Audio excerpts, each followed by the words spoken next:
Всем привет! Сегодня будем делать необычные волосы для куклы из пряжи. Они будут сделаны из акриловой пряжи. Нам понадобится готовая голова или кукла, соответственно, с готовой головой, нарисованной линией волос, куда мы будем крепить волосы. Также понадобится непосредственно пряжа. Я взяла вот такой стопроцентный акрил. Лучше брать пряжу порыхлее. Пуходерка, ножницы. Также, посмотрев несколько видеоуроков, я поэкспериментировала с различными по составу нитками. Это и полушерсть, и акрил. Вы можете заметить, что получившиеся образцы по длине не особо отличаются. Также еще нам понадобится утюжок для волос или обычный утюг. Еще нужен будет клей, например, B6000 или E6000. Также будет нужна жесткая кисточка и вот такая деревянная шпажка для закрепления ниток.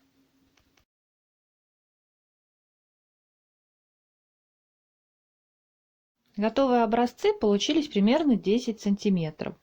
Они изготовлены из отрезков пряжи длиной в 30 сантиметров, сложенных пополам. Хочу посмотреть, какой длины получатся волосы из отрезков пряжи в 60 сантиметров, сложенных пополам. Также зафиксируем расход пряжи. Для быстроты процесса я использую плотную папку длиной примерно 30 сантиметров.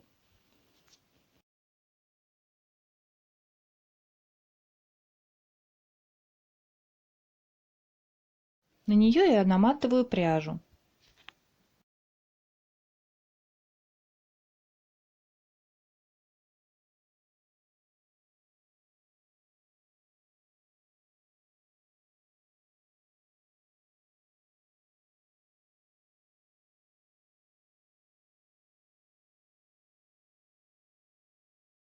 Разрезаю с одной стороны.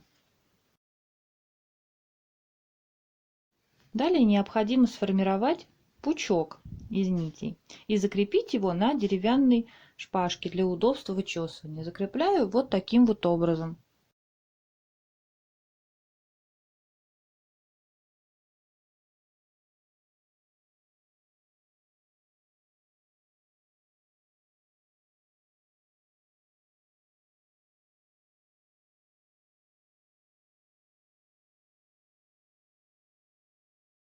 Также для того, чтобы вычесывание происходило немного быстрее, можно разделить нить на более тонкие ниточки.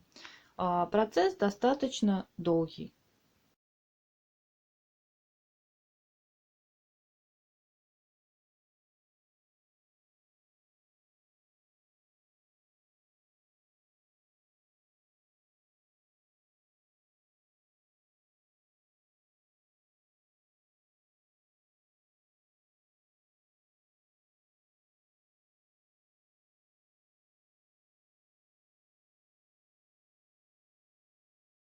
Остальные ниточки разделю за кадром.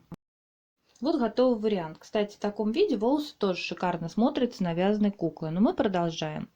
Я использую обычную пуходерку, которая продается в любом зоомагазине. При желании можно немножко распушить нити у узелка, но только совсем чуть-чуть. Иначе нити расслоятся и ничего не получится. А начинать чесать нужно аккуратно пряжу с концов, медленно двигаясь в сторону узелка, который завязан на шпажке.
Вот так выглядит почти готовый локон волос. А теперь необходимо его прогладить утюжком. Вы можете взять обычный утюжок для волос, гладкий. Также можете воспользоваться утюгом. У меня есть такая вот плойка для волос обычная, но сегодня я ей пользоваться не буду. Я решила сделать рифленые прядки волос, поэтому использую вот такую плойку, утюжок Гофре.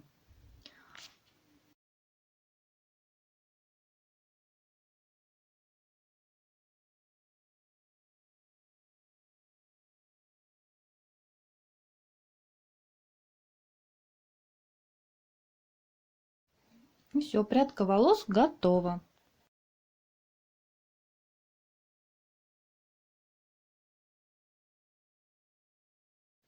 Теперь сравним нашу готовую прядь с остальными. Ну что мы видим? По длине они абсолютно одинаковые. Значит, разницы в длине нити нету. Еще получился очень большой расход. Вот столько пуха осталось. Прям караул. Будем продолжать экспериментировать с разными видами пряжи. Теперь будем закреплять прядки на нашей готовой голове. Нанесла разметку по длине волос. Вот такую вот кисточку буду использовать жесткую. Просто обрезала щетинку немножко. Вот, и будем вот здесь промазывать клеем. У меня есть только клей Момент Кристалл, но он жутко вязкий, быстро сохнет и ужасно неудобен для данной работы. Поэтому советую использовать прозрачный ювелирный клей. Имейте это в виду. Значит, разметку мы сделали. Выдавливаем из тюбика немножко клея и вот жесткой кисточкой намазываю, начиная с затылка.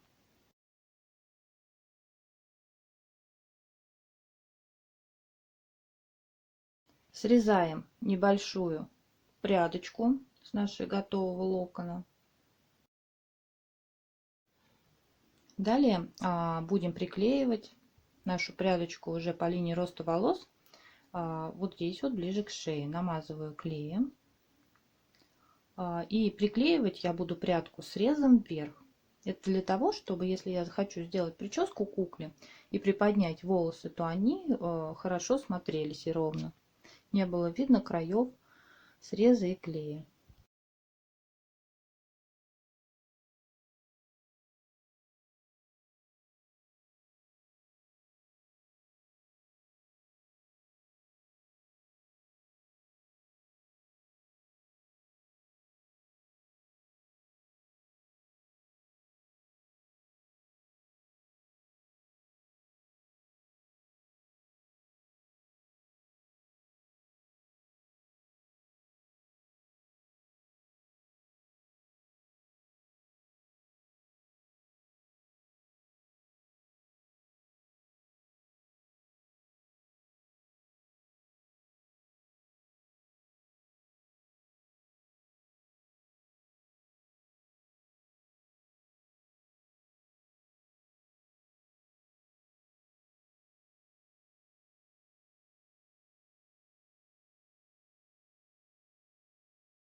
Далее чуть выше снова намазываем клей. Теперь необходимо срезать еще одну прядочку. Вот. Теперь мы ее будем приклеивать следующим рядом, но уже наоборот, срезом вниз. Затем мы ее будем опускать волосы вниз и немножко их приминать, чтобы они у нас приклеились и не было видно никаких проплешин.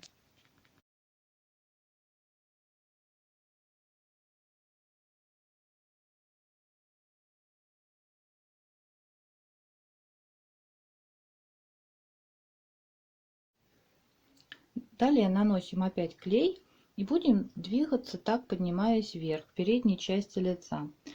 Также хочу заметить, что если вы будете делать пробор, то пробор делается тоже по такому же принципу. В противоположную сторону срезом приклеивается прядочка, потом отгинается в другую сторону. То же самое с другой стороны. Вот. Если вы не хотите пробор, то просто вот таким вот образом двигаетесь вперед и также по росту линии волос со стороны лица тоже таким же образом от обратного дела приклеиваем срезом внутрь прядку волос и отгинаем ее назад, чтобы красиво смотрелось, допустим, прически в хвосте. Приклеиваю остальные волосы за кадром. Вот готовый вариант. Я считаю, очень круто получилось. Я вставила контрастные прядочки. Получается очень здорово. Если поднять волосы, то проплешин совершенно не видно. Волосы нежные, мягкие. Их можно при желании аккуратно расчесать. Я расчесываю вот такой пластиковой щеточкой для нарощенных волос. Также волосы можно приподнимать, делать тематические прически. Не будет видно ни клеенных частей, ни клея. Все очень аккуратно. Вот, я делала очень неудобным клеем, вязким. Вот, но думаю, если взять хороший клей, будет еще намного круче получаться, аккуратнее смотреться здорово. Так что такой вариант изготовления крепления волос из пряжи мне прям очень понравился. Вот, буду и дальше экспериментировать с разными видами пряжи. Вот, надеюсь, вам тоже понравилось данное видео. Вот, спасибо вам большое, что вы со мной, что вы вяжете со мной. Вот, всем пока. Полюбуйтесь еще немножко на такие прекрасные волосики.